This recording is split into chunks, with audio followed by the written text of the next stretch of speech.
1877-78 yılında Osmanlı İmparatorluğu ile Rus Çarlığı arasında büyük bir savaş yaşandı. Tarihe 93 Harbi olarak da geçen bu savaşta Osmanlı yenildi. Bu yenilginin ardından Osmanlı İmparatorluğu Rus İmparatorluğu'na önemli oranda toprak bırakmak zorunda kaldı. Ancak her şey bununla bitmiyordu. Savaşın ardından yapılan Ayastefanus ve Berlin antlaşmalarına göre Osmanlı Ruslara pek çok taviz vermek zorunda kalmıştı.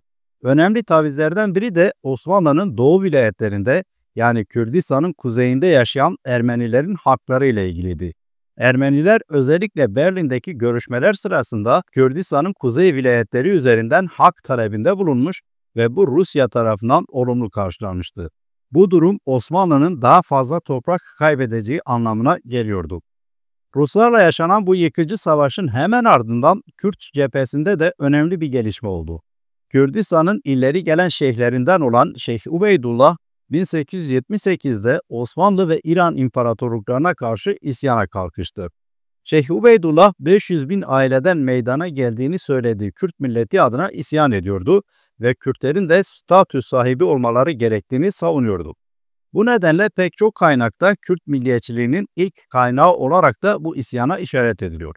Şeyh Ubeydullah ilk olarak daha zayıf konumda gördüğü İran'a saldırmakla isyanı başlatmıştı. Ardından İran ve Osmanlı'nın işbirliğiyle şeyhin güçleri yenilmişti. Buna rağmen birkaç yıl sonra Şeyh Ubeydullah yine bir isyan girişiminde bulunmuştu. Ancak bu kez de başarısız olunca Osmanlı Padişahı Abdülhamit tarafından Mekke'ye sürgün edilmiş ve birkaç yıl sonra da Şeyh Ubeydullah orada yaşamını yitirmişti. Osmanlı'nın son yarım yüzyılında meydana gelen bu iki hadise adım adım yıkıma doğru giden Osmanlı'yı epey tedirgin ediyordu. Zira Balkanlarda önü alınamaz biçimde toprak kayıpları yaşanıyordu ve buna Ermeniler ile Kürtlerin talep ve isyanları da eklenince doğuda da durumlar epey kötüleşiyordu. Sultan Abdülhamit'in doğuda yaşananlara karşı yeni bir politik hamleye ihtiyacı vardı ve çok geçmeden bunun ne olacağına karar verilmişti. Sultan II. Abdülhamit, Hristiyan nüfusun yoğunlukta olduğu Balkan cephesinde Osmanlı'nın toparlanmasının imkansız olduğuna ikna olmuş gibidir. Bu durumda elinde Müslüman nüfusun yoğunlukta olduğu bölgeleri korumak kalıyordu. Hatta bazı kaynaklarda Abdülhamit'in imparatorluğun Anadolu ve Kürdistan bölgesine kadar çekilmek zorunda kalacağının farkında olduğu yazılıyordu. Bu bölgeyi elde tutmak için de en etkili silahı dindi. 1876'da padişah olan Abdülhamit'in iktidarı İttihat Terakki Cemiyeti'ne bırakmak zorunda kaldığı 1908'e kadar esasen pan-İslamist bir siyaseti esas aldığı kaydedilir. Bu gayet olanaklıydı. Zira padişah olan Abdülhamit aynı zamanda halifelik makamında oturuyordu ve bu konumuyla Müslüman dünyasının liderliği iddiasında da bulunuyordu. Tabi Müslüman dünya üzerinden ne derece etkili olduğu tartışmalıdır. Ancak Abdülhamit imparatorluğunu özellikle Anadolu ve Kürdistan topraklarında korumak için dini konumunu etkili biçimde kullanmaya karar vermişti. 1890'a gelindiğinde Abdülhamit Kürt siyasetinin en önemli projelerinden birini hayata geçirmeye karar verdi. Bu proje Hamidiye Süvari Alayları idi ve bu alaylar 1891'de resmen kuruldu. Başlangıçta 36 alaydan oluşan bu askeri birliklerin sayısı 1910'a gelindiğinde 66'ya kadar yükselmişti. Bu alayların çoğunluğu Kürt aşiret güçlerinden oluşuyordu. Bununla birlikte Terekeme, Yürük Türkmenleri ve Çerkezlerden oluşan bazı alaylar da vardı. Kürt aşiretlerinin yarı düzenli ordu birlikleri haline getirilip silahlandırılmalarının esası nedenleri vardı. Osmanlı'nın egemenliğinde bulunan Kürdistan'ın kuzey bölgeleri her geçen yıl daha fazla Rus Çarlığı'nın kontrolü altına giriyordu ve Ruslarla işbirliği halindeki Ermenilerin bu topraklar üzerindeki hak talepleri ve bunun için verdikleri mücadele her geçen yıl güçleniyordu. Bunlar Hamidiye alaylarının kuruluş amacı için genelde öne sürülen görünür gerekçelerdir. Öbür yandan bizzat Kürtleri ilgilendiren önemli bir neden daha vardı. Bu da Kürtlerin kontrol altına alınmasıydı.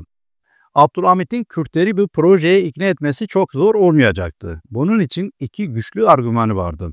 Birincisi kendisi padişah olmanın yanı sıra halifeydi ve Kürtler de Müslümandı. İkincisi ise Ruslar ve Ermeniler Hristiyandı ve Kürtlerin toprakları üzerinde hak talebinde bulunuyorlardı. Hal böyle olunca Abdülhamit ile Kürtlerin ortak hareket etmesi için yeterli gerekçeler de oluşuyordu. İsmail Beşikçi'nin tespitlerinden hareketle genel kabul gördüğü üzere Hamidi alaylarının kurulmasıyla Osmanlı Sarayı'na sağlanan iki yarardan özetle şöyle söz etmek mümkündür. Beşikçi şöyle diyor. Birincisi, Kürt aşiretleri arasında zaten mevcut olan çatışmaların silahlı ve resmi olarak sürdürülmesini sağlayarak Kürt halkının merkezileşmesini ve birlik olmasını önlemesidir. İkinci yarar da Müslüman Osmanlı halkları, Türkler, Kürtler, Araplar vesaire arasında birlik ve beraberliği sağlayan hilafet kurumu ve dinci ideoloji kullanarak Ermenilere karşı bitmek tükenmek bilmeyen bir savaşın başlatılmasıdır. Osmanlı Sarayı, halkların birbirleriyle çarpıştırılması sonucu meydana gelen dengeden geniş ölçüde yararlanmış ve doğuda kendine karşı muhtemel baş kaldırmaları önlemiştir. İsmail Beşikçi'nin yorumu böyleyken, esasında bu alayların kuruluş amacını Abdülhamit'ten çok daha önceki gelişmeler çerçevesinde yorumlamak da mümkündür. Örneğin Osmanlı merkezileşme siyaseti çerçevesinde 1800'lerin başından itibaren yarı devlet konumunda olan özel Kürt beyliklerini veya mirliklerini yıkmış, daha sonra merkezden atanan mutasarrıflarca yönetilen Kürdistan eyaletini ilan etmişti. Bu tür gelişmeler elbette 50-60 yıl sonra kurulacak olan Hamidiye alaylarının kuruluşuyla ilgilidir. Bu yüzden Fırat Aydınkaya'nın yaptığı şu değerlendirme olup biteni özetler. Şöyle diyor Aydınkaya: Kürt beyliklerine yönelik olan seferler ile klasik Kürt feodalizmi yıkılmış, Kürtlerin kendilerini doğrudan yönetme kurumları yerle bir edilmiş, dönemin yazışmalarının diliyle Kürdistan mükerrer fethedilmiştir. Abdülhamit zamanında ise Osmanlı yönetimi tıpkı İngilizlerin Hindistan'da yaptığını yapmış, Kürtlerden müteşekkil saraya doğrudan bağlı bir ordu kurmuştu. Klasik Kürt feodalizmini yerle yeksan ederek Hamidiye aşiretleri üzerinden bir çeşit devlet feodalizmi inşa etmiştir. Devamında ise Zeki Kürt çocuklarını Enderun geleneğini andıran bir şekilde İstanbul'da kurduğu aşiret mektebine almıştır. Hamidiye alayları ile ilgili en dikkate değer ilk değerlendirmeler ise bu alayların var olduğu bir dönemde Kürdistan gazetesinde yer almıştı. Abdülhamit'in baskılarından dolayı ilkin 1898'de Kahire'de, daha sonra da çeşitli Avrupa ülkelerinde yayınlanan Kürdistan gazetesinin 28. sayısında Hamidiye Süvari Alayları başlıklı bir yazı var. Ermenilerin ayaklanmasından söz edilen yazıda 4. Ordu Kumandanı Zeki Paşa'nın ileride Kürtlerin de Ermenilerin hareketine katılmalarından korktuğu ve Kürtlerle Ermenilerin işbirliği yapmalarını önlemek için Hamidiye Süvari alaylarının kurulması düşüncesini Abdülhamit'in sarayına önerdiği, Abdülhamit'in de o düşünceyi değişik halklar arasında sonsuza dek sürecek bir çatışmanın baş göstermesi için yararlı bulduğu ve o nedenle o düşünceyi çabucak benimseyip uygulanması için emir verdiği kaydediliyordu. Ayrıca Kürdistan gazetesinde Ermeniler ile Kürtler arasında yaşanan çatışmalardan Abdülhamit'i sorumlu tutan ve bu çatışmaları yanlış bulan başka yazılar da yayınlanmıştı. Bu husus oldukça önemlidir. Zira Abdülhamit sistemli biçimde sözüm ona Müslüman Kürt kardeşlerini yanında tutabilmek için sık sık Ermeni tehlikesi propagandası yapıyordu ve sonuç olarak Hamidiye alayları projesinde olduğu gibi başarılı da olmuştu. Bu propaganda daha sonra İttihat Terakki Cemiyeti ve Mustafa Kemal tarafından da yapılmıştı ve onlar da sözüm ona Kürt kardeşlerinin çoğunluğunun desteğini almışlardı. En son olarak Tayyip Erdoğan aynı propaganda yapmaya devam ediyor. Kürdistan gazetesinin 27. sayısında ise Kürtlere başlığıyla son derece önemli bir yazı yayınlanmıştı. Türkçe ve Kürtçe yayınlanan yazıda Türklerin 500 yıl önce buralara geldikleri ve işgalci oldukları kaydediliyordu. Devamında Kürtlerin hak ve özgürlükleri için mücadele vermek yerine para ve nişan, rütbe dağıtan Abdülhamit'in halifelik kisvesi altında yürüttüğü siyasete kandıkları ve bundan vazgeçmeleri gerektiği vurgulanıyordu.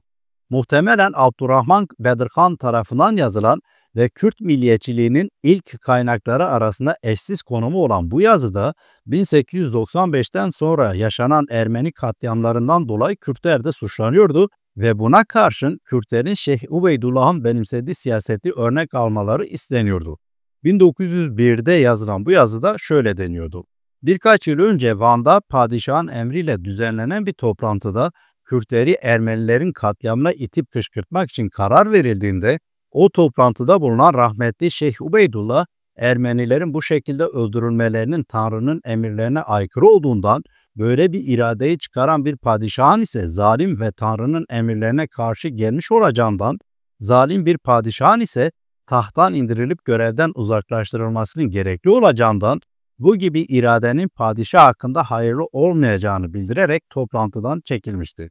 Kürtler, sözü edilen şeyhin bu yiğitçe hareketi niçin size iyi örnek olmuyor? Kürdistan gazetesine yayınlanan bu yazıda suçlanan Kürtler de Hamidiye alaylarıyla ilişkili olanlardı ve aktardığım gibi gazetenin bir sonraki sayısında zaten bunlar eleştirilmişti. Ancak burada bir anekdot da aktarmak lazım. Şeyh Ubeydullah'ın aktarılan tutumunun aksine Hamidiye alayları projesinin önemli bir Kürt kesimi tarafından esas alındığı ve bu nedenle Kürdistan gazetesinin muhalefetinin neredeyse tamamen etkisiz kaldığı belirtilebilir.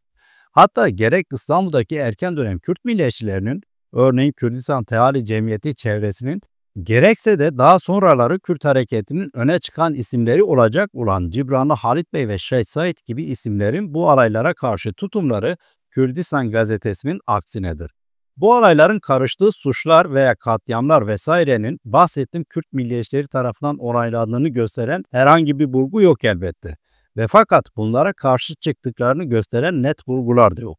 Bu nedenle en azından Rus ve Ermeni tehlikesine karşı ve hatta daha sonraları Kürtlerin hak ve özgürlük mücadelesi için bu alayların bir tür Kürt ordusu olarak varlıklarının yararlı kabul edildiği belirtilebilir.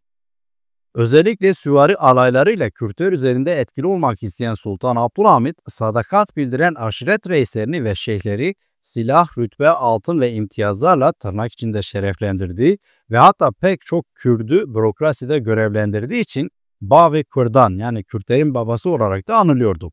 İşte Kürdistan gazetesinin aktardığım yazıları buna karşı sert bir muhalefetti. Bu arada Kürdistan gazetesinin bu yazısını konu alan bir podcast yayını yapmıştım. Mutlaka dinlemenizi öneririm.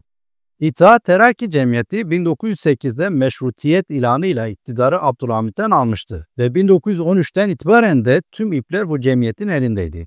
Abdülhamit karşıtı bir oluşum olarak ortaya çıkan ve onu devirerek iktidara gelen İttihat Terakki Cemiyeti esasında pek çok önemli başlıkta benzer bir siyaset yürüttü. Abdülhamit gibi İttihat Terakki Cemiyeti'nin de imparatorluğu Anadolu'da korumaya çalıştığı, bunun için Türk ve Müslüman bir kimlik oluşturmak istediği söylenebilir. İkisi arasındaki fark ise İttihatçıların daha çok belirgin ve saldırgan biçimde Türkçü, Turancı olmalarıydı. Bu siyasetin sonucu olarak 1915'te Ermeni soykırımı ve tehciri, bir yıl sonra da Kürtlerin tehciri vesaire gibi büyük tarihsel hadiselere imza attılar. İttihatçılar ile Abdülhamit'in Kürt siyaseti de esasında pek farklı değildi. Abdülhamit'in şu sözlerinin iki rakibin ortak olan Kürt siyasetini gayet açık biçimde özetlediği söylenebilir. Abdülhamit şöyle demişti: Rumeli'nde ve bilhassa Anadolu'da Türk unsurunu kuvvetlendirmek ve her şeyden evvel de içimizdeki Kürtleri yoğurup kendimize mal etmek şarttır. Abdülhamit'in kurduğu Hamidiye alayları İttihatçılar zamanında da varlıklarını korudu ve hatta en güçlü zamanlarını yaşadığı da söylenebilir. Bununla birlikte Hamidiye alaylarının çoğunluğunu oluşturan Kürt aşiretlerinin Abdülhamit yanlısı eğilimleri güçlüydü ve bu nedenle Abdülhamit'in iktidardan indirilmesine muhalefet de etmişlerdi. Bu durum elbette İttihatçıların hoşuna gitmemiş ve alayların yeniden düzenlenmesi söz konusu olmuştu. İttihatçılar bu alayları tamamen kontrol altına almaya güç getirememişti. Ancak isimlerini ve teşkilat yapılarını değiştirme kararı almışlardı. Artık isimleri Hamidiye alayları değil, aşiret süvari alaylarıydı. İttihatçılar da bu alaylara Ermeni ve Rus tehdidine karşı önem veriyordu. Nitekim bu alaylar 1. Dünya Savaşı'nda Osmanlı ordusunun Doğu cephesindeki en önemli birliklerindendi. Sonuç olarak bu alaylar Kürt milletinin menfaatleri için değil, Osmanlı'nın Türkçü emelleri için savaşan, bu arada da başta Ermeniler olmak üzere bölgelerinde bulunan halka yönelik zulme adları karşılan yapılar olarak tarihe geçti. O nedenle 1901'de Kürdistan gazetesinin 27. sayısında Abdülhamit'in Hamidiye alayları ile birlikte bol keseden dağıttığı rütbe, nişan denilen şeyler hedef alınmış, bunların Kürtlerin ulusal ışığını söndürmekten, tarih ve geleceğini mahvetmekten başka bir şeye yaramadığı vurgulanmış ve devamında oldukça anlamlı olan şu sözlere yer verilmiştir. Kürtler, siz ki doğru halkların en yiğidi, en zekisi, en çalışkanısınız. Üzerinde büyüyüp yetiştiğiniz kutsal toprakların korunması yolunda bugüne kadar ne gibi çalışmalar yaptınız? En büyük arzusu sizi yok etmek olan padişahın meşru olmayan istek ve amaçları yolunda bunca canlar yaktığınız halde Kürdistan'ın mutluluğu adına ne gibi davranışlarda bulundunuz?